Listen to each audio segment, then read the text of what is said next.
కొన్ని సినిమాల్లో కూడా చూస్తూ ఉంటాం. సలహా ఇవ్వడం ఏటి ఉచితం కాబట్టి నువ్వు ఎన్నెన్నో సలహాలు ఇస్తుంటావు అని చెప్పి అంటారు. కానీ ఇప్పుడున్న సమాజంలోని ఒకడికొకడికి సలహా ఇచ్చుకోవడానికి మనకి టైం కూడా లేదు. ఇచ్చేవారు కూడా లేరు ఎవరును. ఎందుకు ఇస్తారండి? ఎవరు ఏమి చెయ్యరు. నీకేం పర్సు నువ్వు ఏదైనా చెప్తావు. నువ్వు సౌదీలో జాబ్ చేస్తున్నావు, నెలకి ఎంతో 50,000 70,000 సంపాదించుకుంటున్నావు, నీకేమని చెప్తావు. కానీ నేను కూడా ఇక్కడ రావడానికి నేను చాలా కష్టాలు పడ్డానండి. అంటే ఆల్రెడీ నేను రిటర్న్ క్యాండిడేట్ని. ఆల్రెడీ నేను దుబాయ్, ఖత్తరు, కువైట్ వాళ్ళు చేశాను. సౌదీలో ఒకే కంపెనీలో 2 టైమ్స్ వచ్చాను ఇక్కడికి. నేను ఇక్కడ రావడానికి చాలా ఇబ్బందులు పెట్టానండి. ఫస్ట్ టైం చెన్నై వెళ్ళినప్పుడు ఇంటర్వ్యూకి వెళ్ళినప్పుడు పెద్ద వర్షం. ఇంటర్వ్యూ అయిన తర్వాత మెడికల్, మళ్ళీ ఇంటికి వచ్చి మళ్ళీ ఫోన్ చేసి మళ్ళీ ఫింగర్ ప్రింట్ కొత్తగా రూల్స్ పెట్టారు, బయోమెట్రిక్. మళ్ళీ వచ్చాను. వచ్చిన తర్వాత మళ్ళీ అక్కడికి మళ్ళీ అవన్నీ సబ్మిట్ చేసి ఆఫీసులో మళ్ళీ ఇంటికి వెళ్ళి మళ్ళీ నేను వచ్చేటప్పుడు ఎంత ఇబ్బంది పెట్టానండి తెలుసా. ఆ రోజు ఏంటంటే డిసెంబర్ 1 చెన్నైలో ఫుల్ పెద్ద వర్షం. అప్పుడు విమాన సర్వీసులు కూడా రద్దు అయిపోయాయి. నాది 1వ తారీఖు ఎర్లీ మార్నింగ్ 5 గంటలకి నాది ఫ్లైట్. నేను 30 తారీఖున వచ్చేసాను. నేను చెన్నై వచ్చి ఒక రోజు రూమ్లో ఉండి, వర్షం అసలు బయటికి కాలు ఎట్టడానికి కూడా వీల్లేదు. తెలుసు కదా చెన్నైలో వర్షం పడితే ఎక్కువ ఎక్కడ పడితే అక్కడ వాటర్ ఉండిపోద్ది. డిసెంబర్ 1 నాకు ఎర్లీ మార్నింగ్ 5 గంటల ఫ్లైట్ అయితే నేను 30 తారీఖుని నేను ఎయిర్పోర్ట్కి వెళ్ళిపోయాను 7:30 8 గంటలకి. మళ్ళీ అంటే చిన్న వర్షం తగ్గింది, మళ్ళీ వర్షం పెద్ద అయితే ఇబ్బంది అవుతుందని వెళ్ళిపోతే. డిసెంబర్ 1 ఏంటంటే ఫ్లైట్లు ఆడ ఎప్పుడు 12 గంటలకి అనౌన్స్ చేశాడు ఫ్లైట్లు అన్నీ బంద్ అని. డొమెస్టిక్ అయిపోయింది, తర్వాత ఇంటర్నేషనల్ సర్వీస్ కూడా రద్దు అయిపోతే అప్పుడు ఏమైందంటే చూస్తే అక్కడ టైమింగ్స్ లేదు, ఫ్లైట్ క్యాన్సిల్ అయిపోయింది అని చెప్పి ఉంది. అప్పుడు నాది నేను ఇండిగో ఎయిర్లైన్స్ ద్వారా వచ్చాను.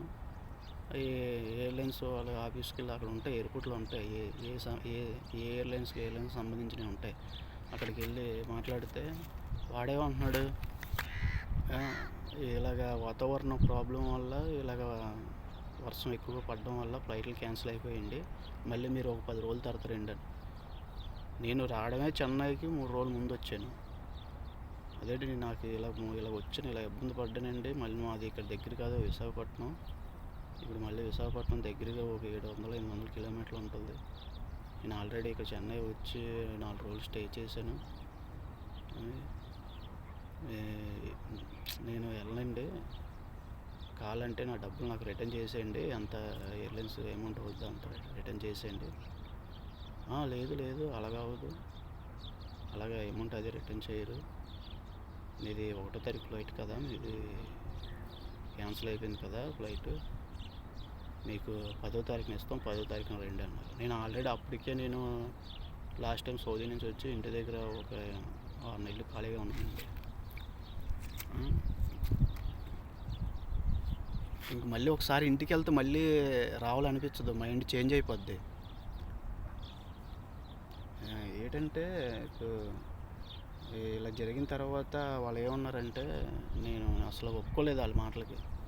అంటే నేను అడిగాను, ఇప్పుడు 1వ తారీఖు ఫ్లైట్ ఉంది కానీ క్యాన్సిల్ అయిపోయింది కదా, మరి 2వ తారీఖు ఫ్లైట్ అది కంటిన్యూ అవుద్ది కదా, అది నాకు ఆ ఫ్లైట్కి ఉండాలంటే అది కదండి, మరి మీకు 1వ తారీఖున బుక్ అయింది, 2వ తారీఖున బుక్ అయినా ఉంటాయి కదా మరి అంటే, లేదు నాకు అలాగా చూడండి, అది నేను వెళ్ళను, నేను ఆల్రెడీ ఎయిర్పోర్ట్లో 24 అవర్స్ వెయిట్ చేశాను. చెన్నై ఎయిర్పోర్ట్ దగ్గర ఇంటర్నేషనల్ ఎయిర్పోర్ట్ ఉంటుంది అండి, దాని దగ్గర ఎక్కడ లోకల్ ఇటు 2 కిలోమీటర్లు అటు 2 కిలోమీటర్లు ఎక్కడ హోటల్స్ ఉండవు, ఉండవు, షాప్స్ ఉండవు, తినడానికి కూడా ఉండవు.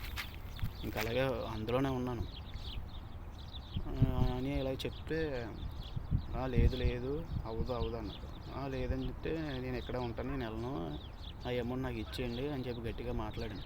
కొందరు ఏంటంటే తెలియక వాళ్ళు ఈ విధంగా చెప్తారా, మీకు 1వ తారీఖున ఫ్లైట్ అయితే క్యాన్సిల్ అయిపోతే మీకు 20 తారీఖు ఇచ్చాం, 30 తారీఖు ఇచ్చాం, అలా చాలామంది నాతో పాటు ఉన్న కొన్ని వేరే కంట్రీకి వెళ్ళిన వాళ్ళకి చెప్పారు. అలాగా వాళ్ళు ఏం చేశారంటే వాళ్ళు వెళ్ళిపోయారు కొందరు, నేను వెళ్ళలేదు. తర్వాత వాళ్ళు ఏం చేశారు, ఈ టీడీ అని చెప్పిన వెళ్ళట్లేదని చెప్పి నాకు నేను అక్కడ అలా ఉండిపోయాను, అలా ఎదురుగా కూర్చొని ఉన్నాను. అలాగన కూర్చొని ఉంటే తర్వాత వాళ్ళు ఏం చేశారు, 2వ తారీఖుకి సేమ్ ఫ్లైట్లు నాకు బుక్ చేశారు. ఎందుకంటే నాకు సౌదీ డైరెక్టర్ కాదు నాది, చెన్నై నుండి కాజిగూడ, కేరళ వెళ్ళి కాజిగూడ నుంచి దమ్మం, అది సౌదీలో ఉంటుంది 2వ సిటీ పేరు దమ్మం. అది దమ్మం ఎయిర్పోర్ట్ మన ప్రపంచంలో అతిపెద్ద ఎయిర్పోర్ట్, విస్తీర్ణం. దానికి బుక్ చేసి అక్కడికి ఇలా 2 ఫ్లైట్ల ద్వారా ఫస్ట్ ఎంట్రన్స్లోనే ఫస్ట్ సీట్ బుక్ చేశారు నాకు, విండో పక్కన. ఏదైనా సరే మనం అక్కడ మాట్లాడే తీరు పెట్టి ఉంటుంది ఏదైనా సరే. అప్పటికి అంత చిరాకుగా ఉంటుందండి ఎయిర్పోర్ట్లోనే, 24 గంటలు పైనే ఉన్నాను. ఒక పక్క లగేజ్ ఏదైనా ఎక్కడికైనా వెళ్తే ఎవరైనా పట్టుకెళ్ళిపోతారో ఏటో అంత చాలా టెన్షన్కి. నేను వచ్చేటప్పుడు సౌదీ వచ్చేటప్పుడు నేను ఒక్కనే సింగిల్గా వచ్చాను, ఎవరు లేరు నాతో వచ్చేటప్పుడు. నేను చాలా ఇబ్బంది పడ్డానండి.